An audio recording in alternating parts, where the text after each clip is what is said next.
charla Historia y evolución de la poesía argentina, pero voy a empezar cuestionando mi propio título, porque yo creo que la poesía no evoluciona. La poesía es como la belleza, está ahí, ¿no? Lo que evoluciona son los caminos para llegar a la poesía, son las formas, los estilos, que en cada época hay un estilo distinto, pero la poesía no, la poesía está en Dante, está en Góngora, está en Rubén Darío, en Borges, en Neruda. Entonces lo que pasa es que cada uno tiene su estilo personal para alcanzarla. La poesía resplandece en la eternidad, no es algo que cambie así. Pero tiene modas. Hay modas, hay épocas. Además, en cada siglo, digamos así, o menos o más, está el espíritu de la época, que es el que define la poesía de ese momento. Y en ese espíritu de la época pueden influir muchas cosas.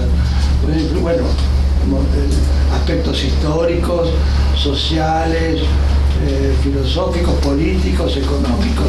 Son los que marcan los estilos distintos de la poesía en cada época. Pero la poesía, yo insisto, que está ahí, no es una cosa que cambie. Bueno, a partir de eso, ahora entramos en el tema de la poesía argentina. Buenos Aires tuvo el privilegio de que un poeta fuera el testigo de su fundación y que la contara en un poema. Luis de Miranda, soldado junto con Pedro de Mendoza, fue compañero de Pedro de Mendoza en el saqueo de Roma. Viene, después de haber participado en ese saqueo, se ve que se arrepintió de haber peleado contra el Papa y tomó los hábitos, se hizo sacerdote y viene como sacerdote en la expedición de Pedro de Mendoza en 1536. Fue una expedición desastrosa porque tuvieron el acoso de los indios que ya se habían comido a Solís, porque en 1516 vino Solís y hay una novela de María Esther de Bien, Los que comimos a Solís. Bueno, y sufren el acoso de los indios. Entonces, ese primer asentamiento que hicieron, lo rodearon con un cerco para evitar que los indios Pero el problema fue que se iban agotando las provisiones. Se agotaron las provisiones, llegó un momento, no podían salir porque los indios los mataban a buscar provisiones. Y llegó un momento en que hubo escenas de canibalismo, pero entre los mismos españoles. El español que se moría se lo comían. Sí.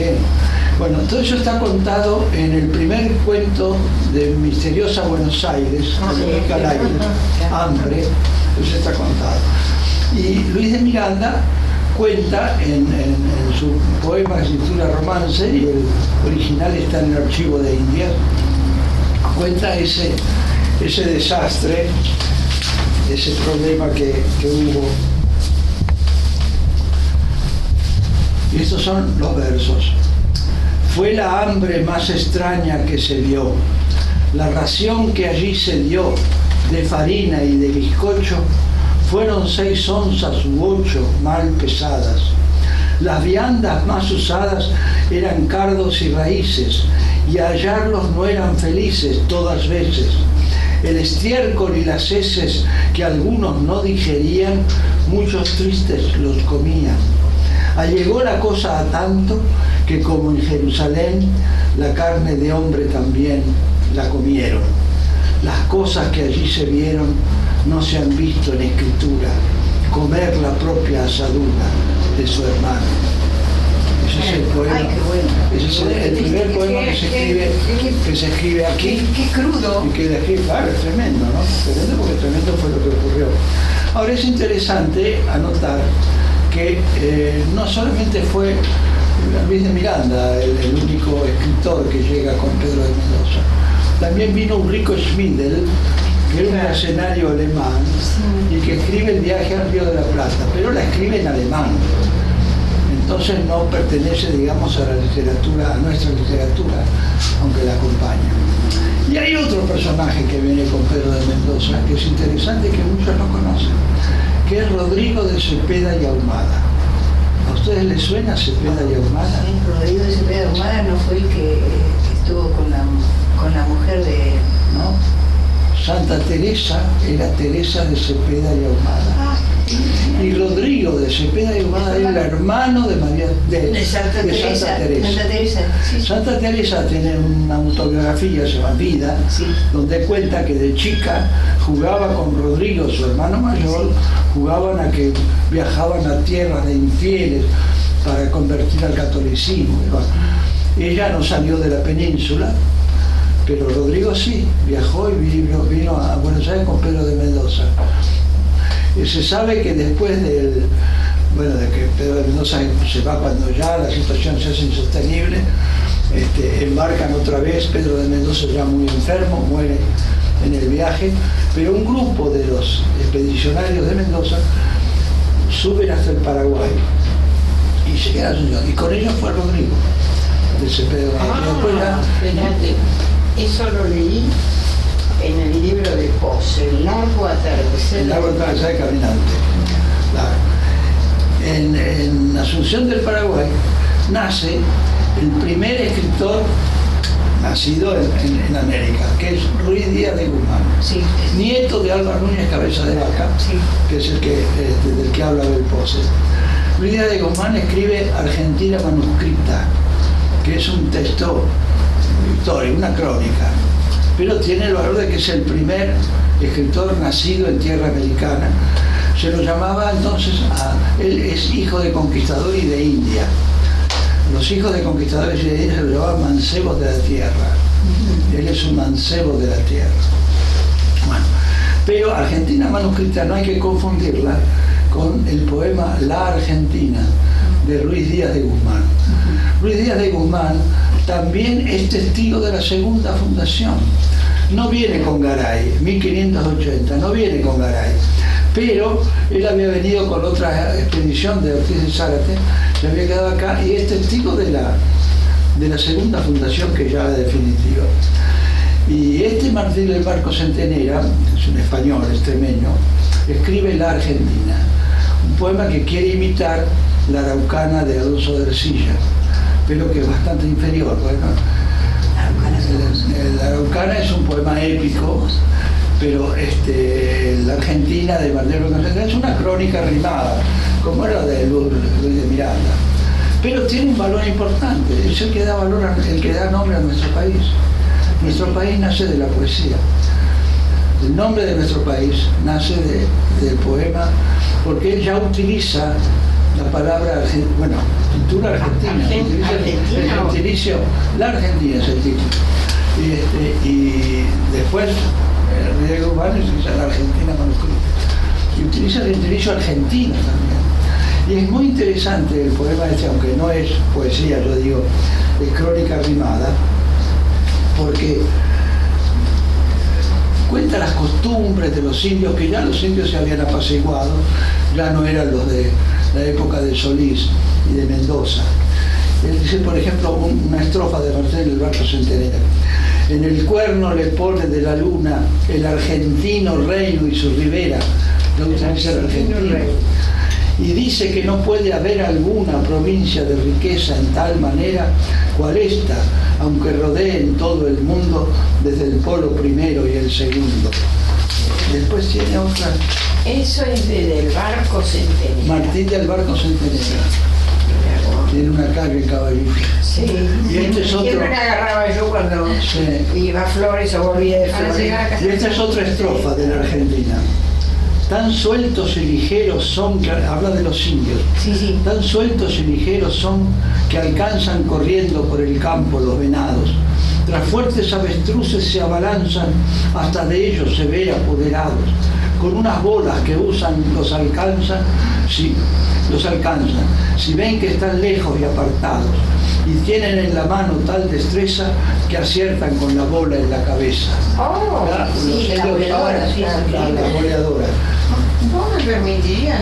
Hago una copia para cada uno. Sí, después sí. Después el maestro hace para más que escribir, hay que hacerlo todo en tipo libro eso. Bueno, esto ocurre en el siglo XVI, ¿no? 1500. En ese siglo después ya no aparecen más poetas. En el 17 aparece un poeta, el primer poeta nacido en la Argentina, que es Fray Luis de Tejeda y Guzmán. En el siglo XVII Carlos V crea los virreinatos. El virreinato los más importantes era el de México y el de Perú. Después estaba el de Nueva Granada, que abarcaba Venezuela, Colombia. En Chile había una capitanía general y crea el virreinato del Río de la Plata, que ya se llama Río de la Plata porque se creía que en Paraguay y en Bolivia había minas de plata. De ahí Argentum, la otra versión del nombre de nuestro país. Bueno, posterior. No, es el Río de la Plata, ¿no? Sí, no, pero digo, cuando decías la hermosa versión esa del nacimiento de nuestro nombre, de poesía, se me vino a la memoria la otra versión de que como en estas zonas había minas de plata y... Bueno, es que la Argentina viene por eso. Claro. La Argentina viene por eso porque... Era el Argentum, la tierra del Argentum, claro, se llama Río de la Plata, se llama Argentina, porque Argentina viene de Argentum, claro, que es el nombre latino de La Plata. De La Plata. Y Buenos Aires era la entrada a las minas de plata de Paraguay y de Bolivia.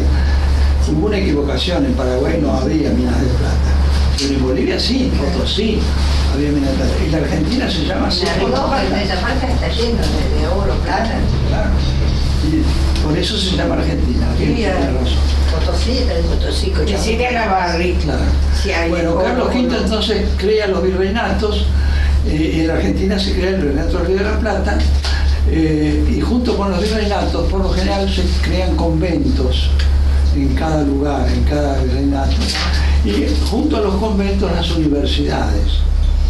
Los primeros poetas cultos, digamos así, que nacen aquí, salen de ahí, de esas universidades, esos conventos. Sor Juana Inés de la Cruz sale del convento de México, y Fray Luis de Tejeda y Guzmán del convento de Córdoba, el primer convento y universidad que se hace en lo que es hoy el territorio argentino, es el de Córdoba, y ahí nace Fray Luis de Tejeda. Fray Luis de Tejeda se hace fraile ya grande. Hasta entonces tuvo una vida bastante agitada y un tanto pecaminosa, que él cuenta en Peregrino en Babilonia. Es un poema, Peregrino en Babilonia, donde Babilonia es una metáfora de Córdoba, ¿no? Bueno, pero después él se casa, enviuda, y después de enviudar toma los hábitos, y entonces se dedica a escribir nada más que poemas religiosos, poemas sacros. En aquel momento era época del siglo de oro en España. Nosotros éramos una prolongación de España, era la España del ultramar. Y Quevedo y Góngora y Garcilaso y Lope eran tan de España como nuestros. Y entonces había una gran influencia de esos poetas que llegaban aquí al territorio. Y Fray Luis de Tejeda es un poeta muy gongorino. Tiene poemas que pueden compararse con los poemas. Y es famoso su poema A Santa Rosa de Lima. Sí, que es un poema que podría haber firmado Góngora tranquilamente. Nace en provincia verde y espinosa, tierno cogollo, apenas engendrado entre las rosas, soles ya del prado, crepúsculo de olor, rayo de rosas. De los llantos del alba apenas goza, cuando es del dueño singular cuidado, temiendo se le tronche rudo arado, o se le aje mano artificiosa. Mas ya que del cairel desaprisiona la virgen hoja previniendo engaños, la corta y pone en su guirnalda ozona. Así esta virgen tierna en verdes años cortó su autor y puso en su corona. Oh, bien anticipado desengaño. Es un soneto del siglo de oro y tiene la importancia de que está escrito por el primer poeta que nace en territorio argentino. Bueno, después del siglo XVII no aparece, puede haber habido poetas, pero que no han trascendido, que no eran tal vez tan importantes. El poeta importante del siglo XVII es Tejeda. Y llegamos al siglo XVIII, donde también hay un poeta que es digno de recordación, que es Manuel José de Labardén. Manuel José de Labardén, que tiene importancia también por ser el autor de la primera obra de teatro que se escribe en Argentina, que es Silipo, que se da en el Teatro de la Ranchería, Sí. que estaba en una de las esquinas de Bolívar y Alsina, después se quemó, después ahí se hizo el Café de Marcos. Bueno, él escribió una oda al Paraná. Esa oda tiene también toda la influencia de la poesía española, que siempre hubo, hasta llegar a Rubén Darío, siempre hubo una influencia de la poesía española. Bueno, el romanticismo un poco de la francesa. Y en España lo que prevalecía entonces era el neoclasicismo. Era una escuela que trataba de renovar el clasicismo del siglo de oro, pero hacían una poesía muy grandilocuente, muy solemne, llena de alusiones mitológicas, ¿no? Y Labardén también hace una poesía de ese tipo, pero la importancia que tiene Labardén es que es una oda al Paraná, a un río nuestro, donde habla de camalotes, donde habla de yacarés o de cocodrilos. O sea, no es fauna del lugar. Claro, no es el Guadalquivir o el Tajo o el Ebro. Es un río nuestro. Por primera vez aparece la Que había, tradición. los tenía. ¿Eh? El río los tenía Y claro, en aquella claro. época. ¿Sí? Claro, los camarotes también, sí. No. No habla de los zapatos y de los...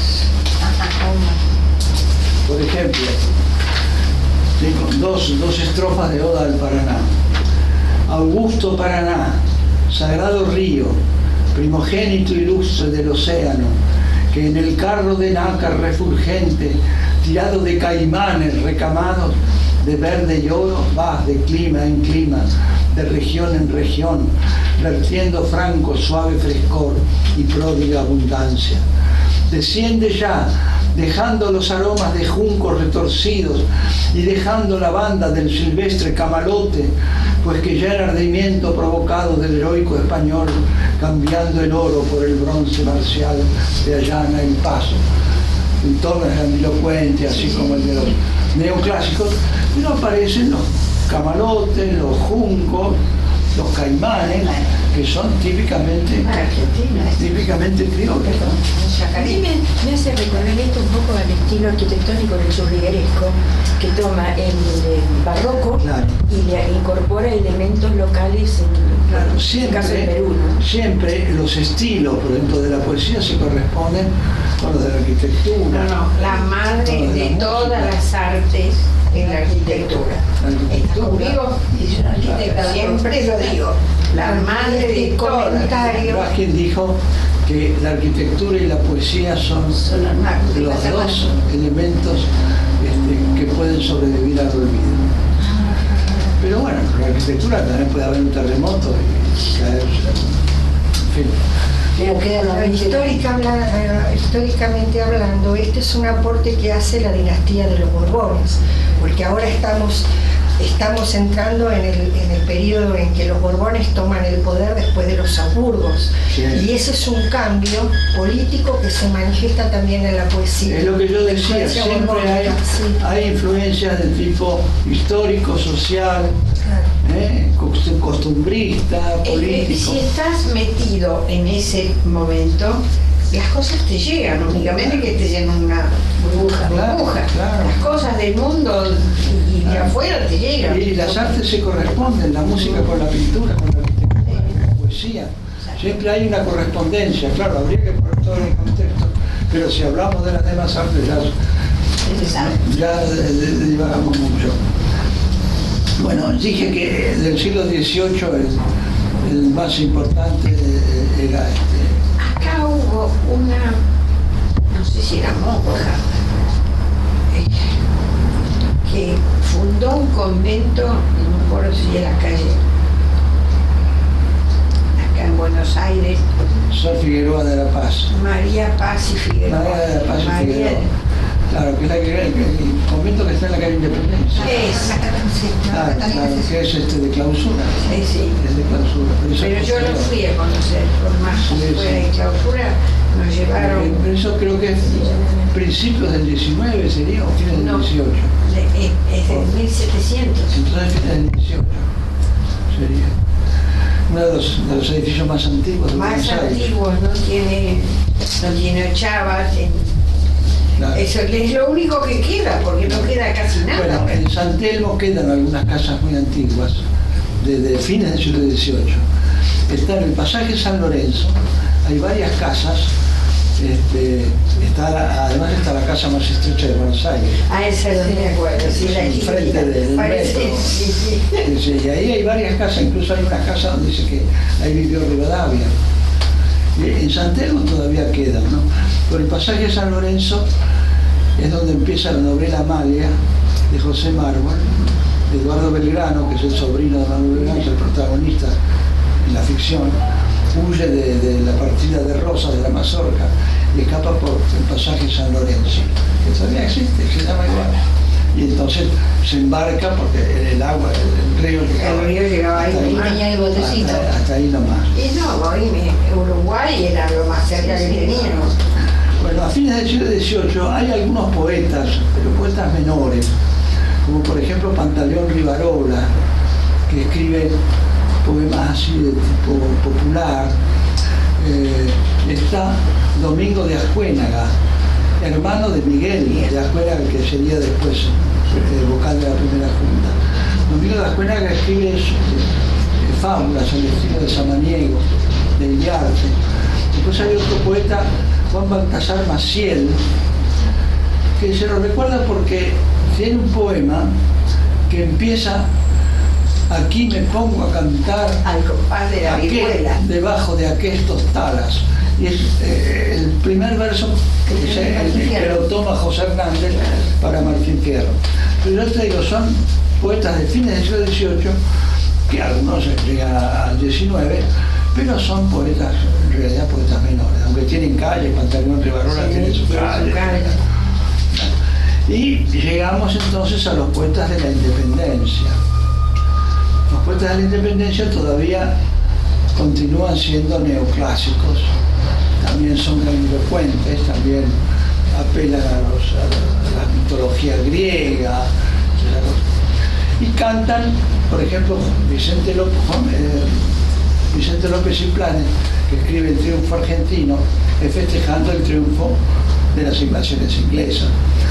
Juan Cruz Varela, la Oda a la batalla de Maipú, son poemas siempre celebratorios, patrióticos, aunque hay poemas, algunos poetas populares, que, por ejemplo, en la época de las invasiones inglesas, que escribieron, que se conocen poemas que son interesantes. Por ejemplo, hay una copla que dice: ¿ves aquel bulto lejano que se oculta tras el monte? Es el carruaje del miedo con el marqués Sobremonte. Ay, qué bueno. Sobremonte escapa con las invasiones inglesas, escapa con los tesoros de los Córdoba. Después hay, por ejemplo, Anoten ustedes que después yo me hago. No, a mí por me gusta ejemplo, escuchar. estos Por eso versos. yo escucho y A mí me gusta escuchar. ¿Quién causó al inglés estrago? Santiago. ¿Quién no supo defender? Liniers. ¿Quién trajo lúcida gente, valiente? Y aunque el británico intente volvernos a conquistar, siempre él va de castigar Santiago Liniers, valiente. Pobre, después lo fusilaron. Claro, sí. Bueno, entre los poetas así neoclásicos también, los poetas de la independencia, había que contar también con Cayetano Rodríguez, Fray Cayetano Rodríguez. En la casa de Mariquita Sánchez de Thompson se hace una reunión para elegir la letra del himno. Ustedes conocen la anécdota. Y se le había encargado a Vicente López y Planés y a Fray Cayetano Rodríguez hacer la letra de... Entonces, en la casa de Mariquita Sánchez, acá en Unquera o en Florida, está la placa ahí donde estaba la casa de Mariquita. Primero lee Vicente López. Perdón, ¿Florida y qué? Lee la letra del himno. No, ¿Florida y qué? ¿La casa de Mariquita? Y es Florida y Bartolomé Mitre, por ahí. Entonces lee Vicente López su letra del himno. Y cuando termina de leer Vicente López, Fray Cayetano Rodríguez Dice que no. saca su letra, la rompe. Sí. Esta es la que tiene que ser. Bueno, Que él hace una noche, Vicente López de Planes, ¿no? Que se inspira una noche y la escribe Sí. de una. Sí, Bueno, pero mire, qué honor que tenía en esa gente. época no todo- tenían ego, ¿te das cuenta? Sí, lógico. eran todos grandilocuentes y solemnes, pero Juan Cruz Varela escribe una de las primeras poesías humorísticas, una décima, que es curiosa. Esto es de Juan Cruz Varela. Dile un beso a mi adorada y provoqué sus sonrojos. Le di dos, cerró los ojos y se cayó desmayada. En causa tan apurada comencé yo a gritar luz y ella me dijo, Juan Cruz, ¿no ves la puerta cerrada? ¿O no sabes, avestruz, para qué estoy desmayada? Pero sainete, Eso me califica. ¿Cómo se llama? Es Bueno. una décima de Juan Cruz Varela. Una décima. Hay antologías Pero no sabe Juan Cruz. de la poesía humorística y por lo general empiezan con esta. Qué bueno que está, no sabe. Para que se desmayara. Yo no sabía desmayado, la sinvergüenza. Bueno, después de estos poetas que no tienen mucho valor poético porque son muy retóricos, para nosotros, Sí, sí. en aquella época sí, para nosotros que ahora tenemos un concepto distinto desde la poesía, sobre todo la poesía lírica. Bueno, a esa época neoclásica sucede el romanticismo. Romanticismo que lo trae Echeverría, el que funda el romanticismo aquí en Argentina es Esteban Echeverría, que lo trae de Francia, porque es un movimiento, en realidad no solo francés, europeo, porque en Alemania con Novalis, en Inglaterra con Lord Byron y con Shelley, y en Francia con Chateaubriand y con Victor Hugo, empieza el movimiento romántico. El movimiento romántico es el que da más importancia a lo subjetivo, a lo emocional, que a lo racional. Evita esas grandilocuencias del neoclasicismo. También le interesa el color local, ¿no? Tiene esas características. Y Echeverría, que ya había escrito, escribió después Elvira o la novia del Plata, Los consuelos, escribe La cautiva, que es un poema típicamente romántico, pero según los críticos, y es cierto, está escrito como con ojos extranjeros. La descripción del campo, la descripción de la llanura, es una descripción pintoresca, como el que la ve desde afuera. No es la descripción que hace después la poesía gauchesca, con un lenguaje, Donde se con un sabor involucra, nuestro, ¿no? Todavía es una cosa exótica. Ahora, es importante también, voy a leer una parte que es muy conocida. Era la tarde y la hora en que el sol las crestas dora de los Andes. El desierto, inconmensurable, abierto y misterioso a sus pies, se extiende, triste el semblante, solitario y taciturno como el mar, cuando un instante el crepúsculo nocturno pone rienda a su altivez. Gira en vano, reconcentra su inmensidad y no encuentra la vista en su vivo anhelo de fijar su fugaz vuelo como el pájaro en el mar. Hay ya un tono distinto de la grandilocuencia y la solemnidad de los neoclásicos. Además, Echeverría tiene importancia. Ahora Martín Caparrós hizo un libro sobre Echeverría, de donde dice que fue el primer antiperonista. Claro, porque fue antirrosista, tuvo que exiliar, no llegó a ver la batalla de Caseros. Sí. Bueno, Echeverría también tiene importancia porque es el autor del primer cuento argentino, El Matadero. El Matadero es el primer cuento, es un cuento tremendo, ¿no? Se le eriza la piel. La tortura, mata a un unitario, la mazorca. Bueno. Sí, Y además tiene importancia también porque es el primer ensayista, el dogma socialista. Exacto. Escribe el dogma, así que es el autor. Introduce el romanticismo y es autor además del primer cuento y del primer ensayo de Y el honor de ser una de las bases de la Constitución del 1950. y de haberlo leído y de haberlo ido a confesar, porque si no, no podía comulgar. Bueno, en aquella época la iglesia tenía un predominio hacia Dime. Bueno, y el otro poeta romántico, los dos románticos son Echeverría y José Mármol. Sí. José Mármol, que también fue antirracista y que se hizo famoso por unos poemas que escribe en la cárcel. ¿Dónde está?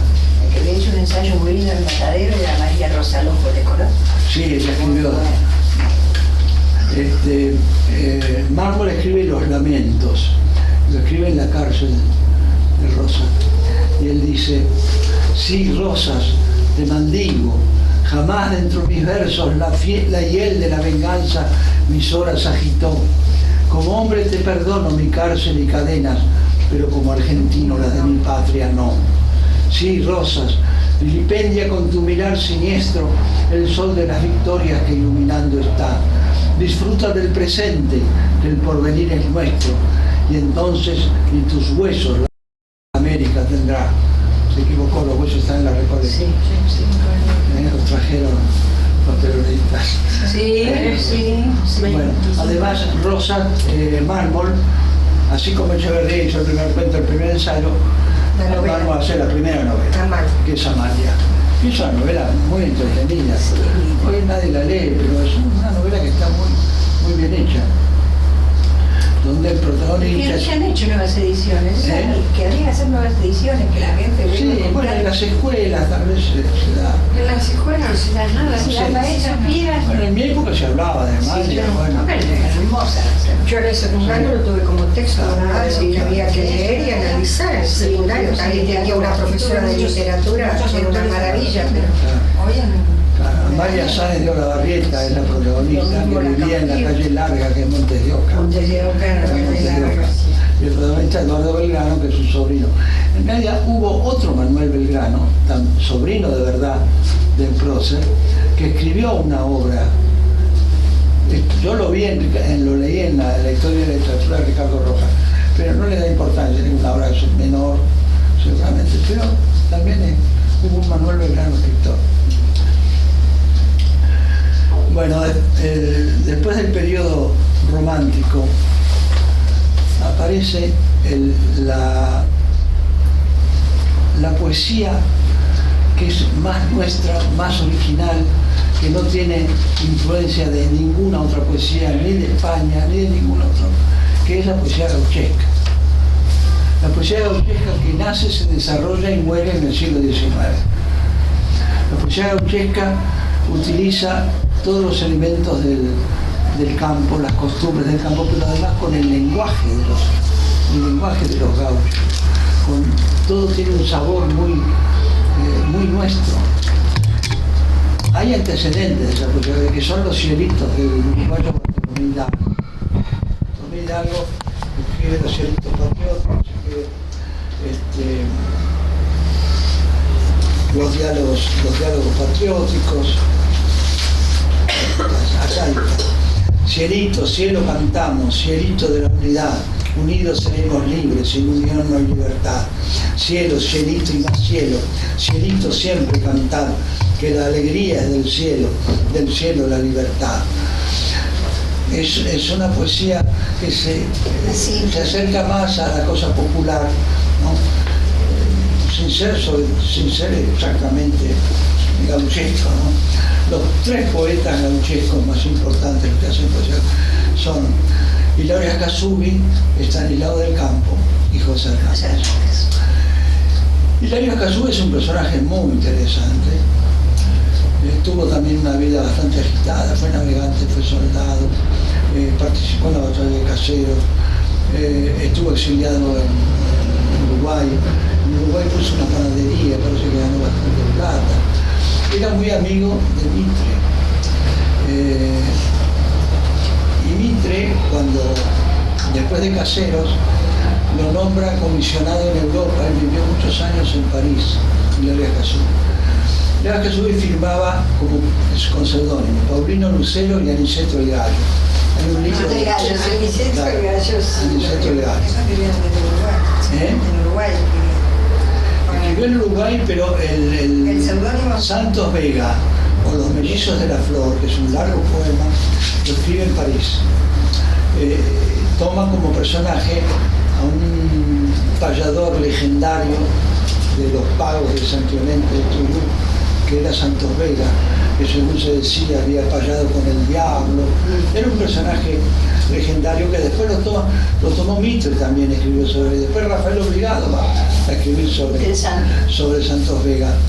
Bueno, un hecho interesante es que él, estando en París, planta un sauce junto a la tumba de Alfred de Musset, porque Alfred de Musset en un poema había dicho que cuando muriera quería estar bajo la sombra de un sauce, y él planta un sauce. Si ustedes van al Père Lachaise y van a ver la tumba de Musset, todavía está el sauce. En fin, retoño de aquel primer sauce. Tengo entendido que la embajada se ocupa de cuidar ese sauce, plantado por Hilario Escazú. El otro poeta gauchesco que a mí me encanta es Estanislao del Campo. Que curioso, Estanislao del Campo, que no es seudónimo del Campo, porque podría parecer seudónimo. Pero es apellido. Y los tres poetas gauchescos, Hilario Escazú y Estanislao del Campo, José Hernández, nacen en Buenos Aires, son porteños. Pero no vivieron los tres en su juventud, en su infancia y juventud, en el campo, y estaban muy embebidos de toda la vida, las costumbres y el lenguaje de los gauchos. Hay un pueblo y ciudad que se llama Hilario Escazú, que está para el sur de Belgrano. Sí. Bueno, Estanislao del Campo escribe, hay un poema de él que lo he buscado y que no pude nunca encontrar, y Ricardo Rojas lo elogia, que es Gobierno Gaucho. Pero el poema más famoso de él es el Fausto Criollo. Fausto Criollo es el caso de un gaucho que se llama Anastasio el Pollo, porque él admiraba a Hilario Escazú. Y como Hilario Escazú se había puesto a Aniceto el Gallo, él se puso Anastasio el Pollo. Y Anastasio el Pollo es el protagonista, junto con su compadre Laguna, de El Fausto Criollo. Anastasio el Pollo ha ido a Buenos Aires y ha visto en el Teatro Colón, ese Teatro Colón que estaba ahí entonces en la Plaza de Mayo. 1846. Claro, él ve en la representación del Fausto de Gounod, la ópera, ¿no? Y claro, es un gaucho ignorante, incrédulo, ¿no? Y se cree todo lo que ha visto, cree que eso es realidad, todo lo que, y le cuenta a su compadre, le cuenta lo que ha visto. Pero se lo cuenta de una manera tan graciosa, con comparaciones siempre relacionadas con el campo, con las costumbres del campo y todo, que es una delicia ese libro, que se vendía en las pulperías junto con el Martín Fierro de Hernández. Y hubo momentos en que se vendió más el Fausto que el Martín Fierro, o sea, muchos no lo dicen, porque se vendía junto con el porrón de Ginebra, con el paquete de tabaco, ¿no? Se vendía el Fausto Criollo. Hay descripciones, hay observaciones muy sagaces, humorísticas, propias del gaucho así crédulo, ¿no? Por ejemplo, cuando él describe a Margarita, ¿no? la Fausto pretende, vestido azul, medio alzado, se apareció la muchacha, pelo de oro como hilacha de choclo recién cortado, blanca como una cuajada y celeste la pollera, Don Laguna, aquello era mirar a la Inmaculada. Fíjense la descripción, el pelo lo compara con la hilacha del choclo. La descripción del diablo. Viera al diablo, uñas de gato, facón, un sable largote, gorra con pluma, capote y una barba de chivato, medias hasta la verija, con cada ojo como un charco, y cada ceja era un arco para correr la sortija. ¡Qué bueno! Siempre son comparaciones con las costumbres, con la vida del gaucho. Borges decía que la amistad es la pasión argentina, que es la amistad. Y él lo señalaba con Martín Fierro, con el sargento Cruz, y en este caso con los dos compadres. Y dice que hasta los caballos se hacen amigos, porque hay una estrofa que dice: se apió el pollo y se pegaron tal abrazo con Laguna, que sus dos almas en una acaso se misturaron. Cuando se desenredaron, después de haber lagrimeado, el overito rosado una oreja se rascaba, visto que la refregaba en la clínica de Colorado. Qué lindo. Los dos. Bueno, pero el poeta máximo de la sociedad gaucheja y la poesía argentina es José Hernández, a pesar de que no tiene una sola estatua en todo el país. Estamos en la cadena de letras la iniciativa, no, porque existe una ley de los años 40 por el cual había que publicar la obra completa de José Hernández y llamar a licitación entre los escultores, llamar a concurso para hacer una estatua de José Hernández. El bardo nacional, el poeta nacional no tiene. La Buenos Aires está llena de estatuas de militares y de generales, pero no de poetas. La única estatua de poeta es la de Echeverría, que está en la Plaza San Martín, enfrente de la casa que era de Rafael Obligado. Hay un autor que está frente al Teatro Cervantes, si me acuerdo en este momento. ¿Quién? Un autor que está frente, el busto está frente al Teatro Cervantes. Pero será un autor de teatro. No me acuerdo el nombre. No sé, yo creo que el único es Echeverría. A lo mejor hay otro. De José Hernández hay algún busto, pero un monumento no existe. Bueno, José Hernández, máximo poeta, escribe el Martín Fierro, lo escribe en un hotel que estaba ahí al lado del Teatro Colón, entre Brasil, empieza a escribir en Brasil y ahí. Eso en 1869. En 1872 escribe La Vuelta en una pensión que está en la calle Tacuarí y Rivadavia, está la plaza. Ahí estaba la librería del Plata. Y encima de la librería del Plata había una pensión y él escribe la Vuelta de Mirá, qué bueno sería. Qué bueno sería usar el transbordador para poner el busto de todos nuestros escritores. Bueno. Con abajo su memoria. Sí. Bueno, en el Rosedal de Palermo, está el Jardín de los Poetas, donde hay algún busto, pero está el busto de Antonio Machado, de García Lorca, de Miguel Hernández, Sí, el de Borges, creo que está el de Borges, pero argentino creo que no está nada más que el de Borges. Está Alfonso Reyes en el Jardín de los Poetas. Bueno, él crea con el Martín Fierro el poema nacional. Es un poema, él lo hace como una crítica social, pero trasciende la crítica social. Es un poema donde se funde lo regional y lo popular con lo universal, lo lírico con lo dramático, donde está el personaje arquetípico del gaucho, que es la criatura arquetípica de la Argentina, el gaucho nómade, rebelde, a ratos pendenciero, que por eso tuvo la crítica de Sarmiento y de otros, porque Sarmiento, Alberto y Roca querían modernizar el país y el gaucho era un lastre para la modernización del país. Ni el gaucho ni el indio fueron agricultores, tuvieron que venir los gringos para hacer de la Argentina el granero del mundo. Hasta entonces de todas maneras, el gaucho fue un personaje muy sufrido porque lo arreaban para alistarlo en las guerras contra los indios, y eso es lo que le ocurre al pobre Martín Fierro, que pobre, mata al negro después de una fallada, y huye, es un desertor, lo agarran, lo llevan al Fortín. Él después del Fortín deserta cuando se encuentra con una partida y pelea con la partida, y entre ellos está el sargento Cruz, que se pone de su lado, y después se escapa, se va a las tonderías y vive con los indios, y cuando vuelve encuentra su casa que es una tapera, los hijos, ahí vienen los consejos a los hijos que se habían criado con el viejo Vizcaya. El poema tiene también importancia porque está el aspecto didáctico de los consejos, está el aspecto psicológico con el viejo Vizcaya, que lo pinta muy bien psicológicamente, y después hay detalles muy interesantes, descripciones y hasta la descripción del tiempo. El tiempo solo es tardanza de lo que está por venir. Tardanza de El tiempo solo es tardanza de lo que está por venir. Tiene muchísima enseñanza, muchísima enseñanza también tiene muchísima enseñanza si uno se pone a leerlo con profundidad. ¿Sí? Maestro, y la vida de... Perdón, Antonio. Decime Antonio. Antonio, perdón. Antonio, y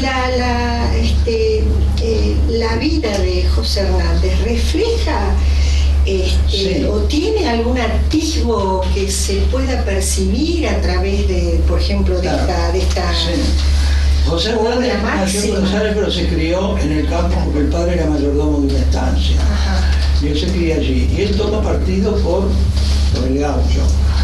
Políticamente también. Él fue diputado, fue periodista, escribió mucho. Era antagonista de Sarmiento, de todos. Claro. Porque él era... Y era la época de la lucha del modelo agroexportador, de toda, ¿no? Todavía no. Pero ahí a partir de 1880 sí, después del 80. Toda esa idea que se plasma después en el Martín Fierro en la vuelta es del 72. Esto es anterior a ese modelo. Pero bueno, él tomó partido por ese gaucho y era de ideas federales, no era unitario. Y él lucha contra Sarmiento, hay polémicas, ¿no? Incluso la generación del 80 tampoco toma en cuenta al Martín Fierro de Hernández. No menospreciaban el poema. Recién son Ricardo Rojas y Lugones, a principios del siglo XX, los que reivindican como poema nacional, porque tiene valores, aparte de sus valores, que entonces eran los que se consideraban los valores sociales o políticos, ¿no? Tiene los valores poéticos, que son los más importantes. Ahora, yo nunca supe por qué Ricardo Rojas estuvo preso en Ushuaia. Era radical, en la época de Uriburu, se manifestó, bueno... Uriburu era conservador, ¿no? Era conservador, puso presos a radicales, bueno, entonces a Ricardo Rojas lo manda a Tierra del Fuego, sí. Terrible, tremendo. Sí. Yo le voy a leer algunas estrofas, por ejemplo, una estrofa muy sentenciosa y crítica social. La ley es tela de araña, en mi ignorancia lo explico, no la tema el hombre rico, nunca la tema el que manda, pues la rompe el bicho grande y solo enrieda a los chicos. Qué bueno. Después, qué semblanza del país. Te das cuenta que... Pero incluso tiene momentos de lirismo, de ternura, como por ejemplo cuando habla de un chico, de un gringuito que vino, sería italiano, que vino y que lo toman cautivo los indios y lo matan porque creen que era el causante de una peste. Y entonces él escribe esto pasó en 6, está escrito en Sextina. Había un gringuito cautivo que siempre hablaba del barco y lo ahogaron en un charco por causante de la peste. Tenía los ojos celestes como un potrillito zarco. Precioso. Tiene eso, esto de lo tiene todo. Potrillito zarco es un ojo de cada color. Sí, pero bueno, dirías zarco a lo mejor celeste en comparación con los ojos negros. Claro, está comparando los ojos de unos y de otros. Bueno, el gaucho en realidad muere cuando se transforma en peón de estancia. El gaucho desaparece tal como lo pinta Hernández, desaparece. Porque el gaucho era vago. Era pendenciero, cuando se transforma en peón de estancia, el dueño de la estancia le prohíbe tener el caballo propio. Cuando ella pierde el caballo, se le está trabajar en la estancia, se acabó, ya no es el mismo gaucho. Carlos Alberto Leumann tiene una novela que se titula Los gauchos a pie, que la edición que hizo la Secretaría de Cultura la prologué yo, hice un largo prólogo, Los gauchos a pie, donde precisamente cuenta en fin, habla de esta teoría, ¿no? De que el gaucho desaparece entonces. Hay otro poema gauchesco de Rafael, que es el Santos Vega de Rafael Obligado, que es un hermoso poema, pero no está escrito en el lenguaje gauchesco, está escrito en un lenguaje culto. Claro. ¿No? Y él toma el personaje de Santos Vega, que al final desaparece en la payada con otro negro, que lo llaman Juan sin ropa. Sí. Que muchos dicen que, bueno, que es el símbolo del progreso. No dicen que es el símbolo del diablo. Juan sin ropa era el diablo, y otros dicen que era el símbolo del progreso, que es el que termina con el gaucho. Cuando la tarde se inclina sollozando al occidente, corre una sombra doliente sobre la pampa argentina. Y cuando el sol ilumina con luz brillante y serena la melancólica sombra, huye besando su alfombra con el afán romántica. No hay una renovación, digamos, en su poesía. Y otro poeta de la época, bueno, Gervasio Méndez, Ricardo Gutiérrez, y otro poeta es Carlos Guido Hispano.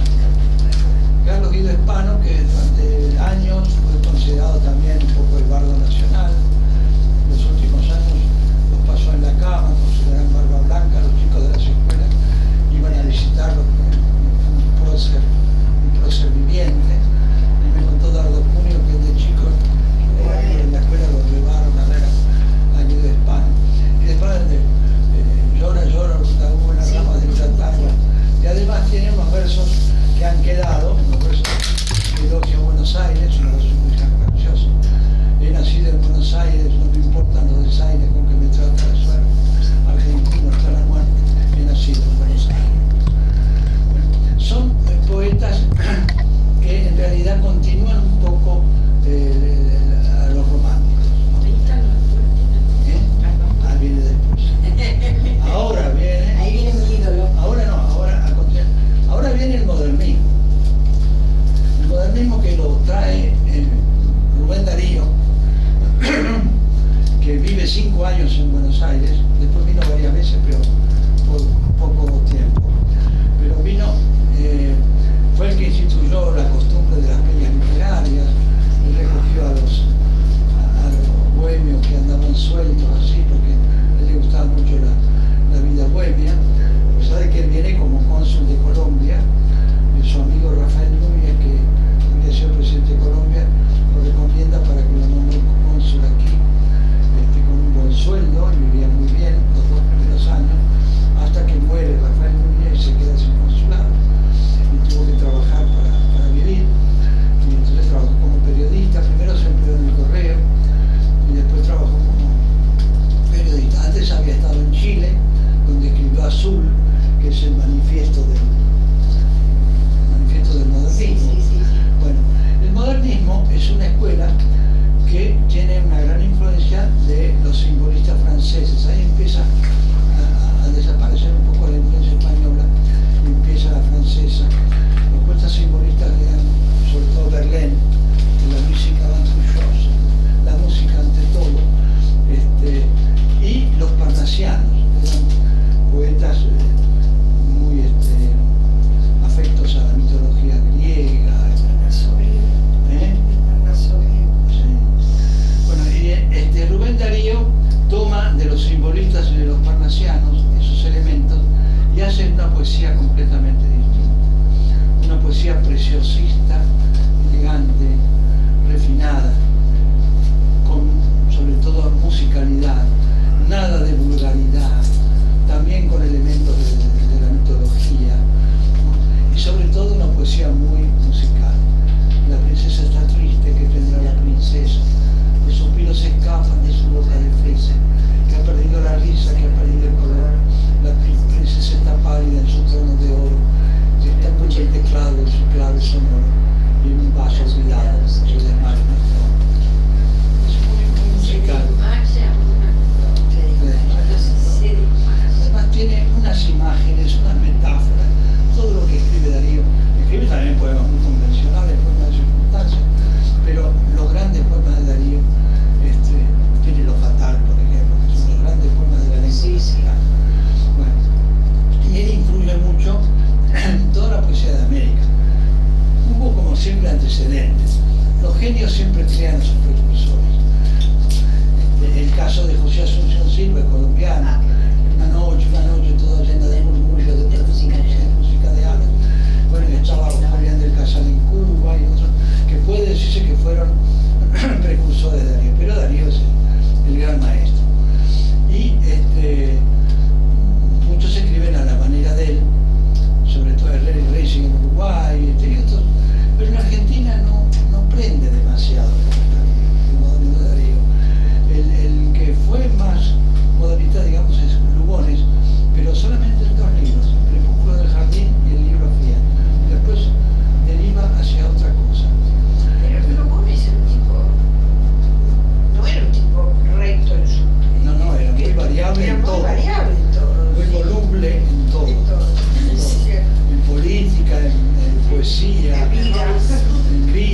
música, el de flores, ¿qué tiene que ver con Bueno, la pues la mujer es esa, la paloma imaginaria es el sexo.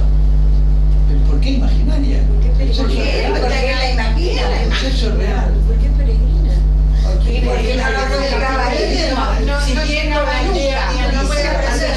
Yo pensé lo mismo. Paloma, esa paloma. Yo pensé tal cual. Estuve siguiendo tu idea. A lo mejor era un poema sexual para mí. Claro. Y Rubén Darío tiene un poema, El Responso a Verlaine, el padre y maestro mágico liróforo, se les inventa la palabra liróforo. Liróforo. Como poeta. ¿Viste? Porque Pero se tiene explica.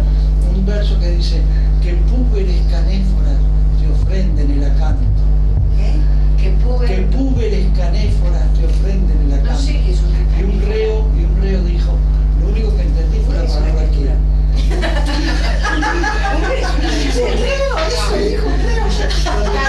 Que púberes canéforas te ofrenden el acanto. Yo lo único que entendí la palabra que. ¿Qué es una Bueno, canéfora? canéforas son las mujeres que danzaban en Delfos, en el oráculo de Delfos. Y Uber es Son las un canéforas. adolescente. Que púberes sí Claro. sabemos qué es. Y acanto es una Es planta. la planta, la hoja de acanto. Entonces ahora repetido. Pero que púberes canéforas te ofrenden el acanto. Pero, ¿Qué? No entiendo ¿Qué? ¿Qué? La palabra ¿qué? Decía tu flor. No, también es erótico. También, sí. También es erótico. Sí, yo lo entendí también. Sí, es la hija de ella. De la paloma no. Sí, pues sí, totalmente erótico. Pensalo bien. Bueno, eso sí más Antonio, preciosista, todo eso. esto es para hacer un libro. Bueno, no sé. Aquí continuadores de Darío, hubo algunos, como por ejemplo Enrique Larreta, conocido por la gloria de Don Ramiro, pero que tiene un libro de poemas, muy hermoso y muy modernista, que es La calle de la sombra, la calle de la muerte y de la sombra. Y hubo otros, Leopoldo Díaz, pero que es un poeta menor, que es muy modernista. Yo pienso que aquí en la Argentina tuvo más influencia que Darío otro poeta contemporáneo de él, que fue Amado Nervo. Amado Nervo tiene influencia, por ejemplo, en Pedro Miguel Obligado, en Alfredo Bufano, pues fueron los dos poetas que más éxito, digamos así, más repercusión tuvieron en estos lugares, ¿no? Amado Nervo y Darío. Y la prueba de que Darío no tuvo tanta influencia acá es porque aparecen tres poetas que no tienen nada que ver y son contemporáneos de Darío. Alma Fuerte, Pedro B. Palacios, Alma Fuerte, Evaristo Carriego y Enrique Banch. Nada que ver, ninguno de los tres. Con Darío. Y los tres tienen la importancia de ser una personalidad muy definida y distinta también entre ellos. Pedro B. Palacios, que Borges tenía cierta admiración por él, decía que era el poeta que había escrito los versos más malos y más buenos de la Argentina. Un reportaje que le hice a Borges me dijo que él tenía ganas de hacer un libro que se iba a llamar Teoría de Alma Fuerte. ¿Y qué decía Borges, Antonio, de Martín Fierro? ¿De quién? De Martín Fierro, de José Hernández. Porque ¿Qué tiene un decía? libro. Sí, ¿qué Borges decía? tiene un libro que hizo con Delfina de Deber sobre. No, el de Leonídas y Lugones. Pero Martín Fierro lo hizo con Richard Jurado. No,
Gracias. Para ser fuerte nada más necesita la criatura, y en cualquier infeliz se me figura que se rompen los garfios de la suerte. Todos los incurables tienen cura 5 segundos antes de la muerte. Bueno, este es un poeta que se aparta del modernismo y tiene una voz muy personal. Lo mismo que Carriego que incorpora el barrio a la poesía. Hasta entonces nadie había hablado del barrio, su barrio era Palermo.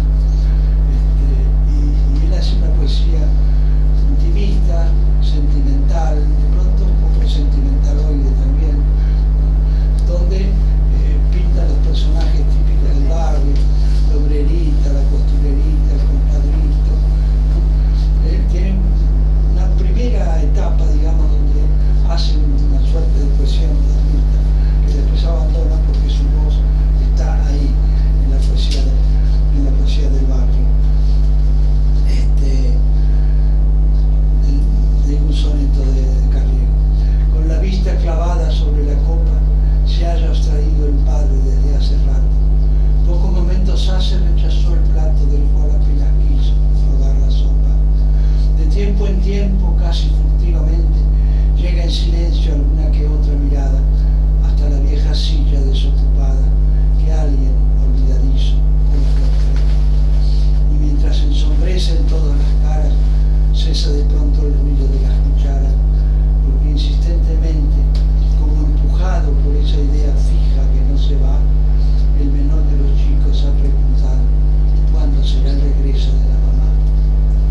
casó porque ella murió.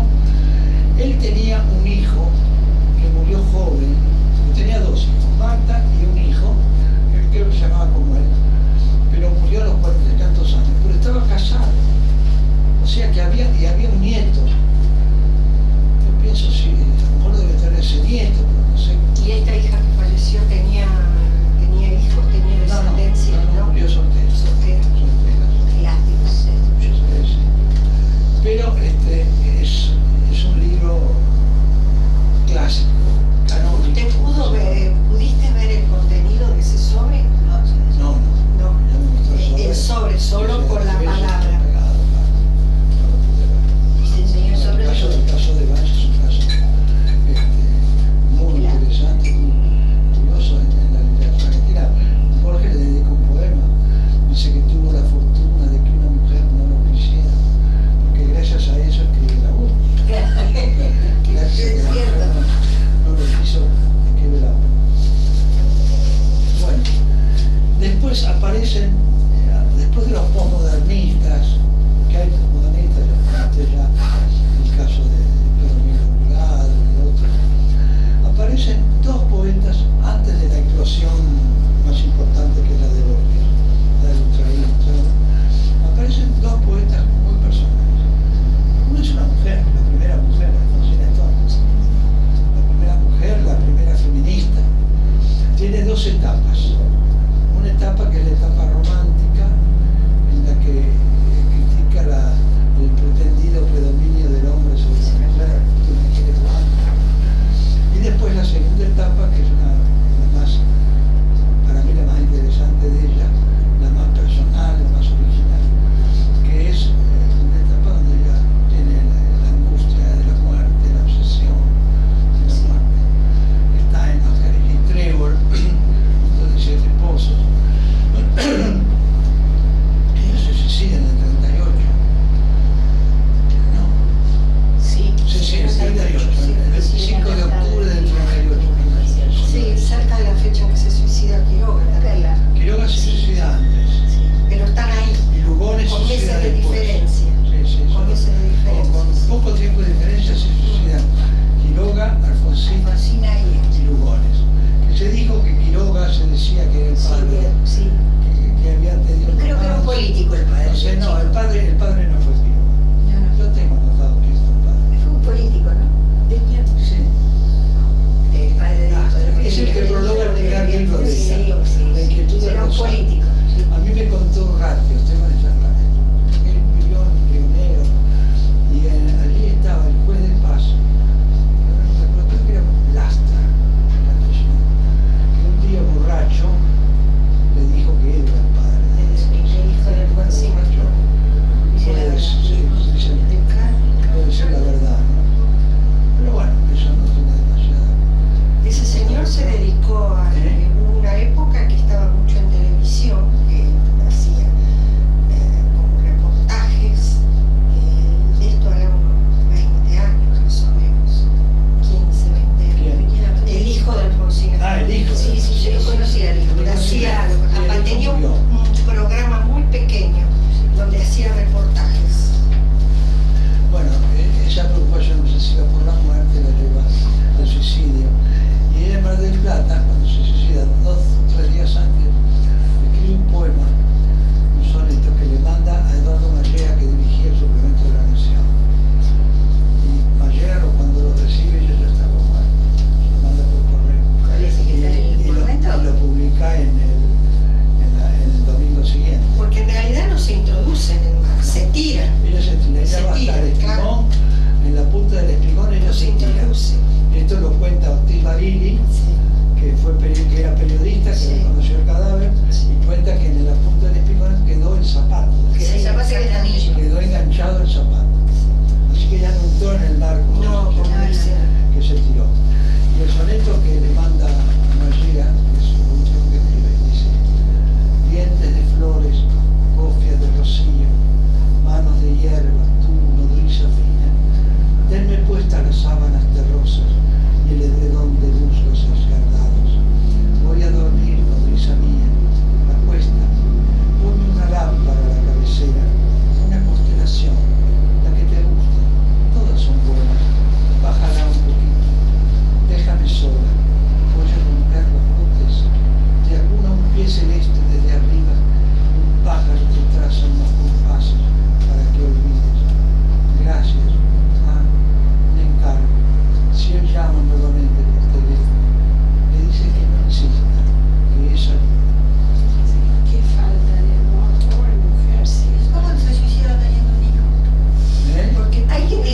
tenía un suicidó. cáncer, ¿no? Sí, tenía cáncer. Tenía Ella cáncer. había intentado suicidarse. Dicen que los dolores que tenía eran Sí, atroces, sí, sí. que ya no los podía soportar y Yo tengo la voz grabada de ella Qué linda que- cuando ella fue a Montevideo. En Montevideo se hizo un acto en el Paraninfo de la universidad en que leyeron, en que hablaron, no leyeron, hablaron Gabriela Mistral, Juana de Barbú Y ella José tres. Toro. Sí. Y están las voces de las tres. Yo tengo la grabación de aquel acto. Pero nosotros tenemos que hacer una peña para reflotar todas estas cosas argentinas. Cuando hablé, yo entrevisté a Juana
masa intestinal rosada, al bazo, al páncreas, a los epiprones, al doble filtro gris de tus riñones y de tu matriz profunda y renovada.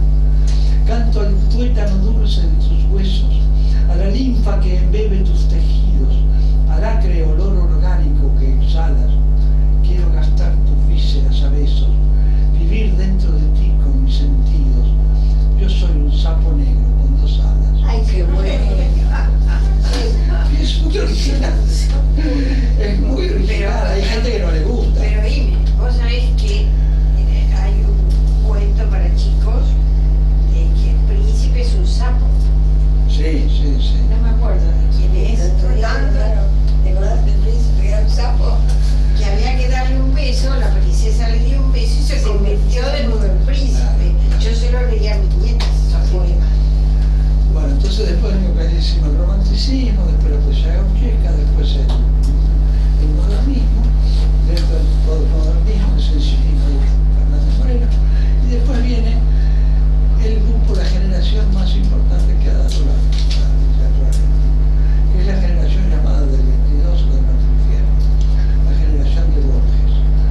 Porque Borges no es solo el gran poeta, hay otro. Sí, había dos. Lamentablemente Borges los opacó a todos, ¿no?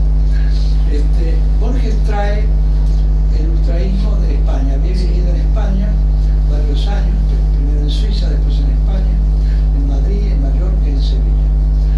En Madrid él frecuenta la peña de Cancinos Asens, que Rafael Cancinos Asens, que es un polígrafo, traductor, que es la Dalí del capitán, digamos, del ultraísmo. El ultraísmo es una escuela derivada del expresionismo alemán que privilegia por sobre todas las cosas en la poesía la metáfora. Elimina, menosprecia la rima, la métrica, todo. Dice que el motor de la poesía es la metáfora.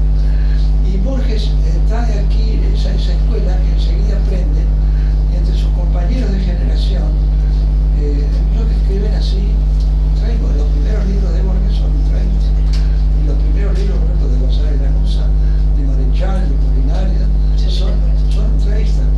Todos ellos, incluido Borges, con el tiempo abandonan el ultraísmo, reniegan del ultraísmo y buscan una poesía más, tratan de hacer una poesía más accesible, más directa, no tan, porque el ultraísmo es muy sofisticado. Además, se basa en, como decíamos antes, las correspondencias entre las artes. Es la época en que Europa triunfa, bueno, el dodecafonismo en la música, el cubismo en la pintura, y en la literatura es el ultraísmo, en el caso de España, y hay otras formas, por ejemplo, el creacionismo, que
hechizo de minutos.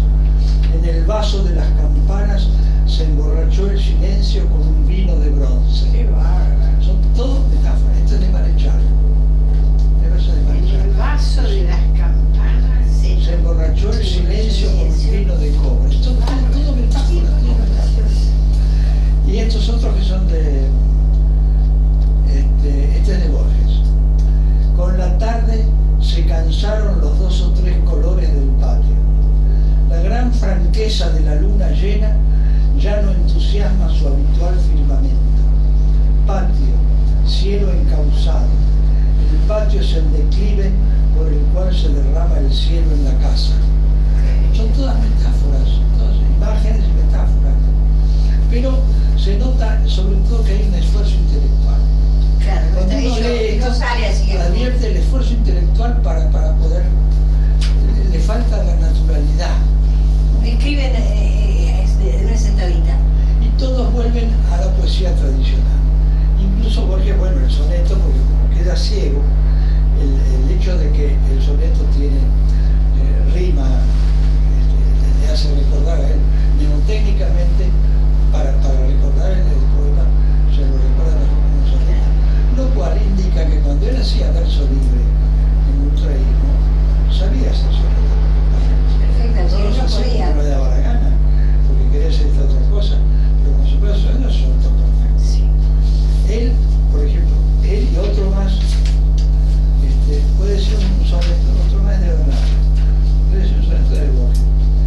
El soneto del ajedrez. El de Borges. El Borges del ajedrez. Tenue rey, sesgo alfil, encarnizada reina, torre directa y peón ladino, sobre lo negro y blanco del camino, buscan y libran su batalla armada. No saben que la mano señalada del jugador gobierna su destino. No saben que un rigor adamantino sujeta su albedrío y su jornada. También el jugador es prisionero, la sentencia de Omar, de otro tablero, de negras noches y de blancos días. Dios mueve al jugador y éste la pieza. ¿Qué Dios detrás de Dios? La trama empieza de polvo y tiempo, sueño y agonía. Es extraordinario. Dios detrás de Dios. Qué maravilla. Maravilloso. Y después otro poeta que vuelve al soneto y la poesía clásica, que es Bernardes. No digas nada, no preguntes nada. Cuando quieras hablar, quédate mudo. Que un silencio sin fin sea tu escudo y al mismo tiempo tu perfecta espada. No llames si la puerta está cerrada. No llores si el dolor es más agudo. No cantes si el camino es menos rudo. No interrogues sino con la mirada. Y en la calma profunda y transparente que poco a poco y silenciosamente inundará tu pecho de ese modo, sentirás el latido enamorado con que tu corazón recuperado te irá diciendo todo, todo, todo. Qué eco de Hay todo, que ¿no? hacer un libro más de Antonio. Eso tenés que hacer un libro. Es No, hermoso. pero ya está, la historia de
el canal que sale a sembrar valores. Todos Uno TV.